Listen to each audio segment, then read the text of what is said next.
थोडीशी अजून concept clear करतो की वर्तमानातील ब्राह्मण हे जे होते आपले हे आदि शंकराचार्य आणि वर्तमानातील जेवढे शंकराचार्य आहेत हे ब्राह्मण आहेत सर्व. हिंदू धर्माचे गुरु ब्राह्मण होते, हे ब्राह्मण आहेत कलियुगाचे ब्राह्मण. आणि ह्या कलियुगातील ब्राह्मणांना ह्या देवी पुराणामध्ये काय संज्ञा दिली आहे हे वाचूया थोडं.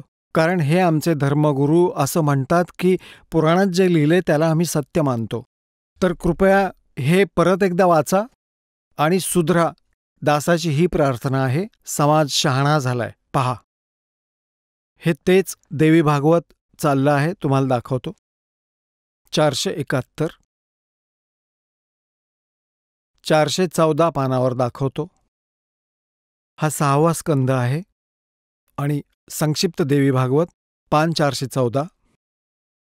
इथून आपण सुरू करूयात. जन्मेजयने विचारलं महाभाग, कोणत्या युगात कसं धर्माचं स्वरूप आहे, ह्या संपूर्ण विषयाला विशेष रूपाने सांगण्याची कृपा करावी. व्यासजी बोले. व्यासजी सांगतायत. आता व्यासजींच्या ज्ञानाविषयी ऐका. किती ज्ञान आहे यांना. राजन, हे निश्चित आहे की सतयुगामध्ये ब्राह्मण वेदांचे पूर्ण विद्वान होते. त्यांच्याद्वारे निरंतर भगवती जगदंबेची आराधना होत होती. भगवतींचं दर्शन करण्यासाठी त्यांचं मन सतत लालची असे. आता पहा, आपल्या ह्या सतयुगातील ब्राह्मणांविषयी व्यासजी सांगतायत की ते वेदांचे पूर्ण विद्वान होते आणि दुर्गाची पूजा करत असत. आहे काय अक्कल यांना? यांनी वाचले वेदांना? दुर्गा तर म्हणते की दुसऱ्या कोणाचीही पूजा करू नका, माझी सुद्धा पूजा सोडून द्या आणि केवळ एक ओम जप आहे आणि ब्रह्मला असं इष्ट माना आणि त्याची पूजा करा. ब्रह्मलोकात जाल, ज्याने तुमचं कल्याण होईल. बाकी मग कुठेही फिरा, बकवास करत राहा. आता पुण्यात्म्यांनो, आता व्यासजींच्या ज्ञानाची कल्पना आलीच तुम्हाला. तो किती विद्वान होता. आता पुण्यात्म्यांनो, असं समजू नका की कुणीतरी वेदांना लिपिबद्ध केलं, पुराण लिहिले. त्यांनी लिहिलेले आहेत, बोललेले नाहीत. जसं हे ज्ञान बोललं कुणी श्रीकृष्णामध्ये प्रवेश करून ह्या काळ भगवानाने ब्रह्मने बोललं आणि लिहिलं वेदव्यासात, मग त्याच्यात प्रवेश करून लिहून दिलं. तर याच्यात वेदव्यासांचा खोटा खोटा प्रयोग केलाय. त्याला स्वतःलाच काही ज्ञान नव्हतं की काय लिहिले वेदात. तर म्हणून म्हणतायत की सतयुगातील ब्राह्मण वेदाचे पूर्ण विद्वान होते आणि दुर्गाची पूजा करत होते. आणि त्या दुर्गाजी म्हणतायत त्या सर्व पूजा माझी पण त्याग करा, ब्रह्मसाधना करा, ओम नामाचा जप करा, नथिंग एल्स, आणि ब्रह्मलोकची साधना प्राप्त होईल. आणि मग ब्रह्म काय म्हणतो ते तुम्हाला सांगतो. आता पुढे जाऊयात. पहा, हे 414 आपण वाचतोय. व्यासजी उत्तर देत आहेत की हे राजन, हे निश्चित आहे की सतयुगामध्ये ब्राह्मण वेदाचे पूर्ण विद्वान होते.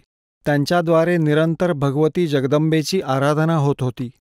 भगवतीचं दर्शन करण्यासाठी त्यांचं मन सदैव लालची असायचं. प्रत्येक गावात शक्ती मंदिराचं उद्घाटन व्हावं ह्याविषयी त्यांच्या मनामध्ये खूप उत्सुकता होती. म्हणजेच मंदिरं बांधायचा घाटही त्यांनीच घातलेला होता. सतयुगातून प्रारंभ झालाय वेदाविरुद्ध ज्ञान द्यायचा.